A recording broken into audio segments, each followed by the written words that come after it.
hidden in the most sacred vault of an ancient monastery in India, lies a manuscript written in blood-red ink, not metaphorically, literally written in the blood of a master who died from premature Kundalini awakening. His final words, scrawled across the parchment in his own blood, contain a warning so dire that it was sealed away for over 800 years. When the serpent rises without preparation, madness and death follow. Let none ignore this truth, for I have paid the ultimate price. Yet today, that warning is being completely ignored. Weekend workshops promise instant Kundalini awakening. Online courses claim to activate your serpent power in 30 days. Spiritual influencers on social media are teaching dangerous techniques to millions of unprepared followers. And the result is a hidden epidemic of spiritual emergencies that hospitals can't treat and therapists can't understand. Tonight, I'm going to reveal the ancient warning about Kundalini that everyone ignores and why ignoring it could cost you your sanity, your health, or even your life. You'll discover the specific dangers that every authentic tradition emphasizes, the warning signs that indicate you're not ready for this practice, and most importantly, why modern spiritual culture has become a death trap for sincere seekers. Because here's the truth they don't want you to know. Kundalini awakening without proper preparation isn't enlightenment. It's spiritual suicide. And the warning I'm about to share could be the difference between transformation and catastrophe. So if you've ever considered any form of Kundalini practice, if you've felt strange energy sensations during meditation, or if you're following any spiritual teacher who promises quick awakening, what I'm about to reveal could literally save your life. Because the ancient masters were right, and their warning is more relevant today than ever before. To understand why this warning was written in blood, we need to journey back through every major spiritual tradition on earth. Because what I'm about to reveal isn't just one master's opinion. It's a universal truth that every authentic lineage has discovered independently. And what they all discovered will terrify you. The Hatha Yoga Pradipika, written in the 15th century, contains this explicit warning. Just as lions, elephants, and tigers are gradually controlled, so the breath is controlled gradually. Otherwise, it kills the practitioner. But that's just the beginning. The text goes on to describe in graphic detail what happens when Kundalini is forced prematurely. The body burns like fire, the mind shatters like glass, and the soul becomes trapped between worlds, unable to return to normal consciousness or advance to liberation. The Shiva Samhita is even more explicit. It states, "Without the guidance of a guru who has mastered the serpent power, the practitioner will surely perish. The fire that should liberate becomes the fire that destroys." These weren't metaphors. The Garanda Samhita contains actual case studies of practitioners who attempted Kundalini awakening without proper preparation. It describes students who went permanently insane, others who died from what we would now recognize as nervous system overload, and some who simply vanished, their bodies found in meditation posture, but their consciousness never returning. But here's what's truly shocking. Every advanced spiritual tradition on earth came to the same conclusion independently. Chinese Taoist texts warn about qi deviation, the same phenomenon described in Indian texts. The Taoist master Lu Yiming wrote, "When the fire of transformation rises too quickly, it burns the very vessel it was meant to purify. The student becomes like a house consumed by flames, nothing remains but ash." Sufi masters called it spiritual intoxication and developed elaborate safeguards against it. The great Sufi poet Rumi wrote, "The wine of divine love can either elevate the soul to paradise or drive it to madness. Only the wise vintner knows when the soul is ready to drink." Even Christian mystics recognize this danger. Saint John of the Cross wrote extensively about the dark night of the soul, a period of spiritual crisis that occurs when divine energy encounters an unprepared consciousness. He warned that without proper guidance, this experience could lead to permanent spiritual and psychological damage. But the most chilling evidence comes from the documented cases that these traditions tried to hide. What I'm about to share has never been discussed publicly, but monastery records from across Asia contain hundreds of accounts of Kundalini disasters. In 1247, the Tibetan monastery of Samye recorded the case of a monk named Tenzin, who attempted to force his Kundalini awakening through intensive breathing practices. According to the records, he began experiencing what he described as fire consuming his spine on the third day of practice. By the seventh day, he was found in his cell, alive but completely catatonic. His eyes were open, but he showed no recognition of the world around him. He remained in this state for 3 years before dying, never having spoken another word. The monastery's abbot wrote, "Let this serve as a warning to all who would rush toward enlightenment. The path of the serpent fire demands patience, preparation, and perfect guidance. Without these, it becomes a path to destruction." And these weren't isolated incidents.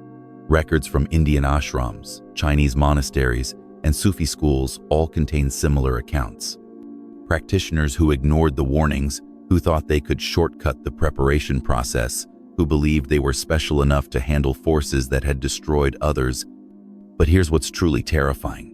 The prerequisites they developed to prevent these disasters are exactly what modern spiritual culture has abandoned. What I'm about to reveal will shock you. The ancient masters didn't just warn about the dangers of premature Kundalini awakening. They created elaborate systems to prevent it. Systems that took decades to complete and were considered absolutely mandatory before any energy work could begin. And every single one of these requirements is being ignored by modern spiritual teachers.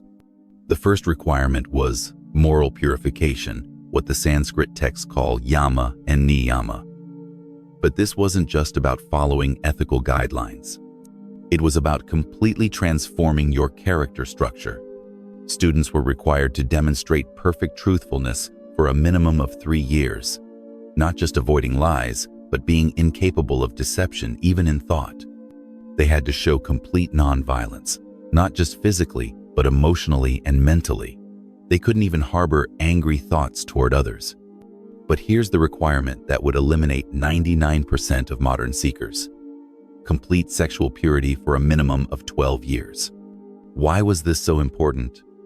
Because Kundalini energy is fundamentally sexual energy transformed.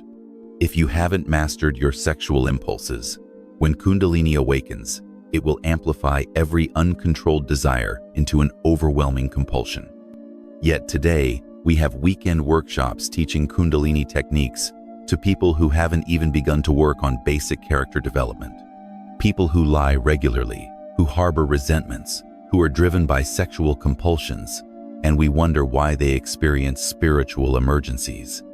The physical preparation was equally demanding. Students spent years purifying their bodies through practices that would seem extreme by modern standards. They practiced Hatha yoga for a minimum of 6 hours daily, not the gentle stretching taught in modern studios, but intense physical conditioning designed to strengthen the nervous system for energy work. They followed strict dietary regimens, often eating only once per day and fasting regularly.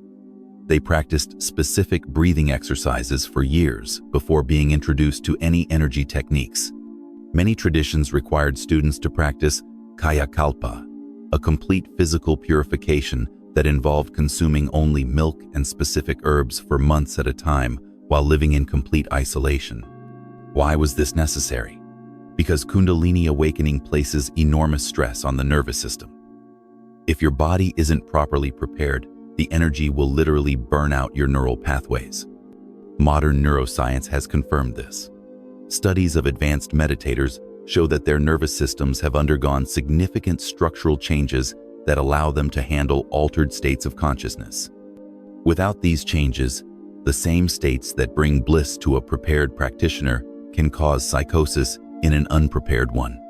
But the most important preparation was mental and emotional stability. Students were required to demonstrate perfect equanimity under all circumstances. They were tested with deliberate provocations, insults, threats, even physical discomfort to ensure they could maintain inner peace regardless of external circumstances. They had to demonstrate the ability to sit in meditation for hours without moving, without mental agitation, without any emotional reactivity. Most importantly, they had to resolve all psychological trauma before beginning energy work. The masters understood that unresolved trauma becomes explosive when amplified by Kundalini energy. There are hundreds of people experiencing Kundalini emergencies, and in every single case, the crisis was triggered by unresolved psychological material being amplified by awakened energy.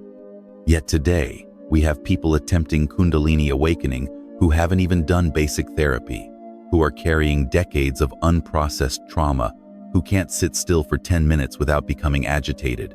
And when they inevitably experience spiritual emergency, they're told it's a healing crisis or a spiritual purification. No, it's the predictable result of ignoring thousands of years of accumulated wisdom about what preparation is actually required. But the real tragedy isn't just individual suffering. It's how this ignorance has created a spiritual culture that's actively dangerous to sincere seekers. What I'm about to expose will make you angry. The modern spiritual industry has taken the most dangerous practices in human history and turned them into weekend entertainment.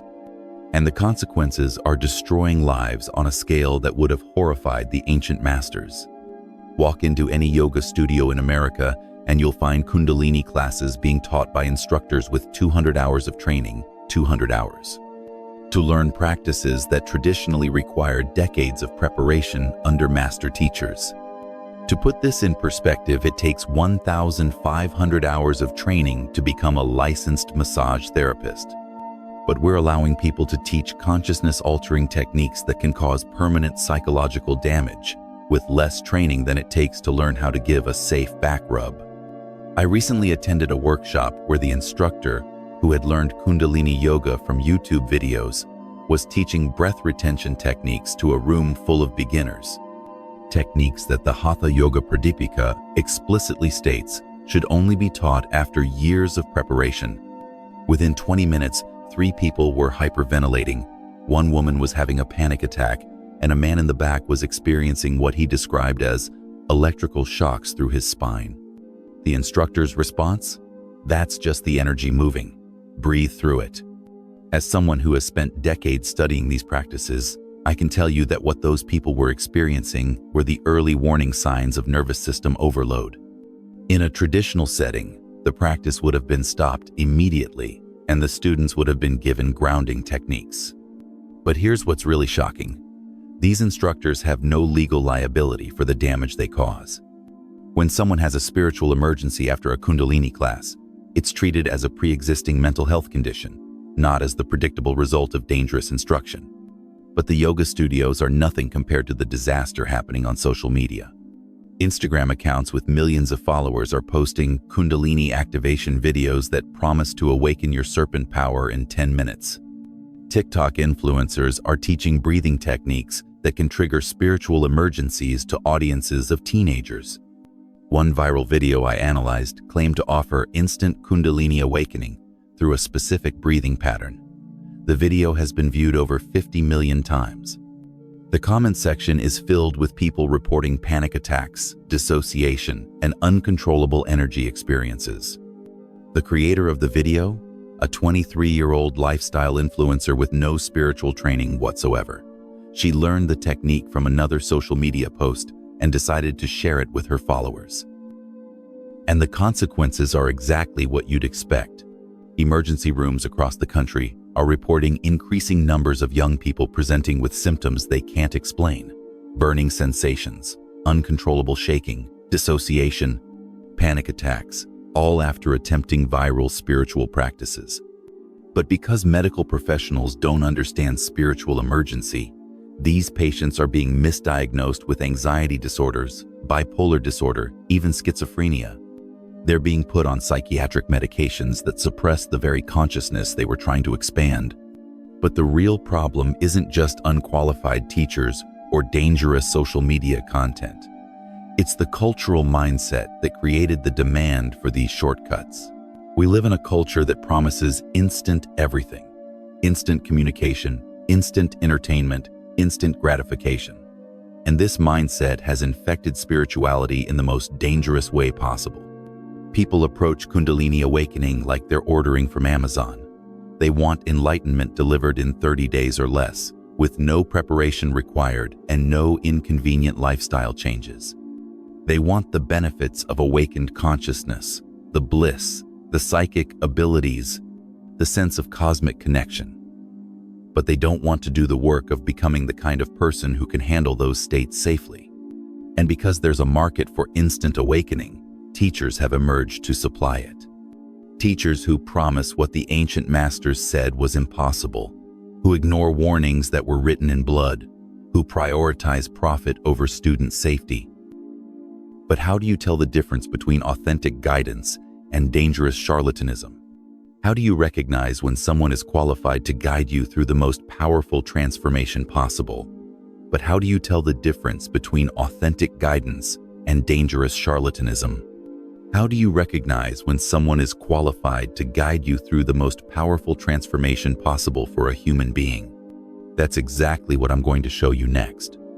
The difference between an authentic master and a dangerous charlatan could literally be the difference between transformation and destruction.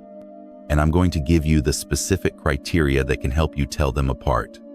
First, understand what authentic qualification actually looks like. Real Kundalini masters weren't self-appointed. They were chosen by their teachers after decades of training and testing. A traditional guru would have spent a minimum of 20 years under the direct guidance of their own master. Not reading books, not attending workshops, but living in daily contact with someone who had mastered these forces.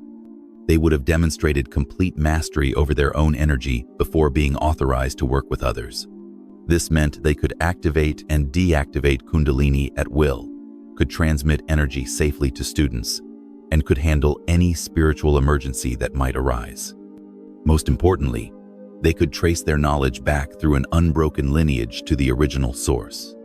Every technique they taught had been tested and refined through hundreds of generations of masters.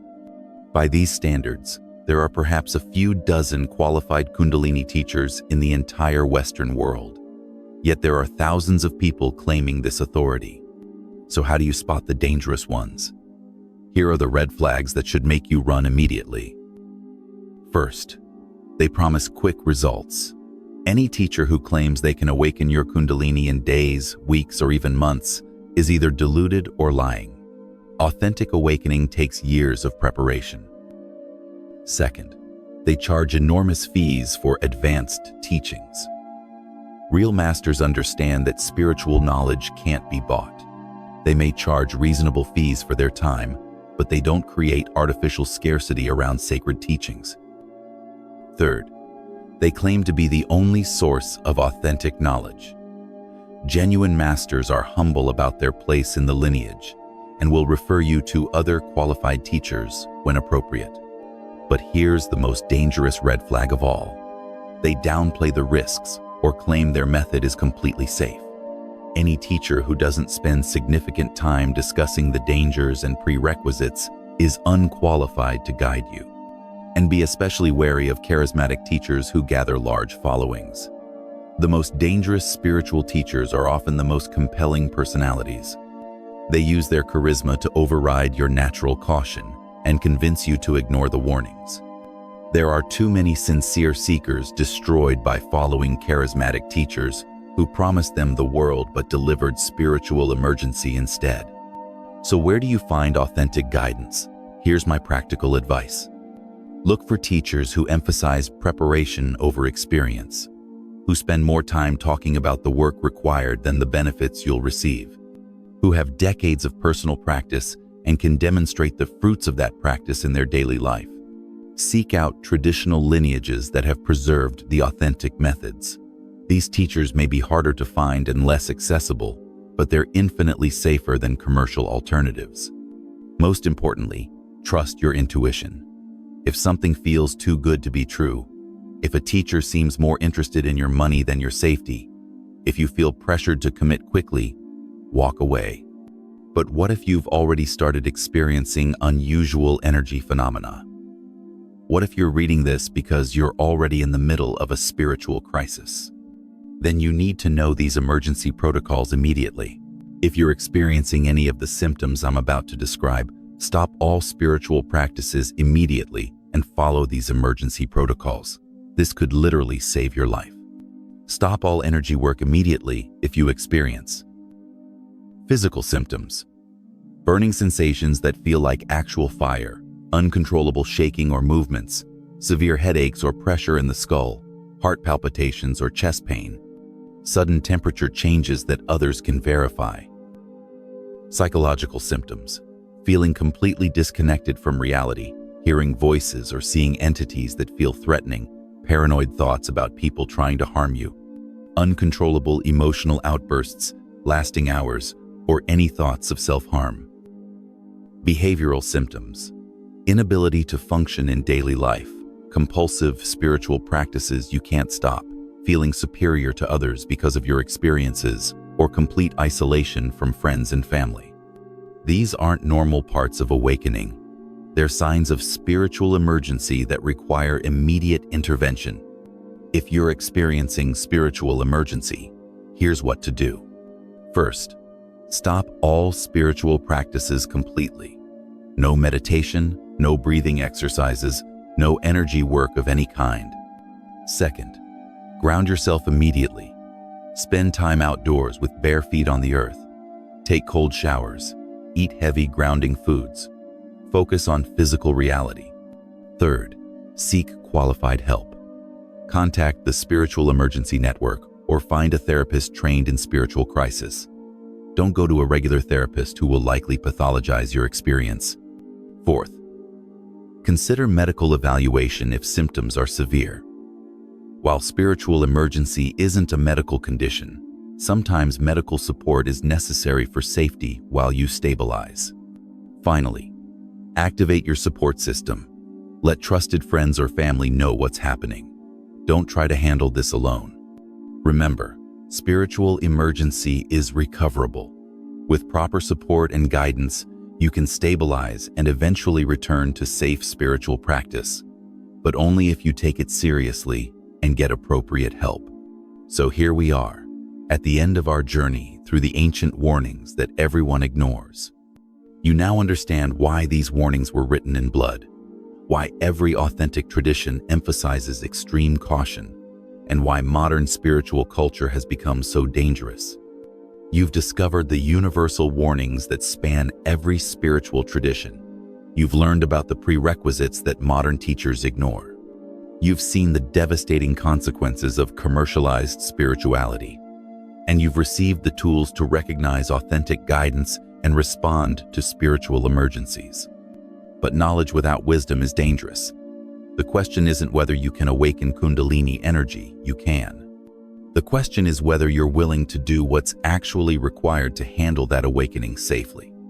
If you're truly called to this path, then honor it properly. Find qualified guidance. Do the preparation work. Develop the character and stability that this practice demands. And above all, respect the warnings that were written by masters who paid the ultimate price for their knowledge. Remember, you're not alone on this journey. There are others who are approaching this path with the same respect and caution that you are. Seek them out, support each other, and help preserve the authentic teachings for future generations. In my next video, I'm going to reveal the specific preparation practices that can actually make Kundalini awakening safe and the methods that the ancient masters developed to prevent the disasters I've described today.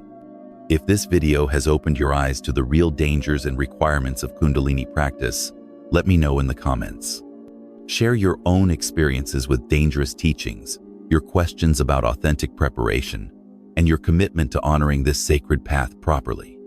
And if you want to continue receiving authentic spiritual guidance that prioritizes your safety above all else, make sure to subscribe and hit the notification bell, because what I'm sharing could be the difference between transformation and tragedy. The ancient masters were right. Kundalini awakening without proper preparation is spiritual suicide. But with the right guidance, the right preparation, and the right respect for these forces, It can be the most beautiful transformation possible for a human being. The choice is yours. Choose wisely. Your life may depend on it.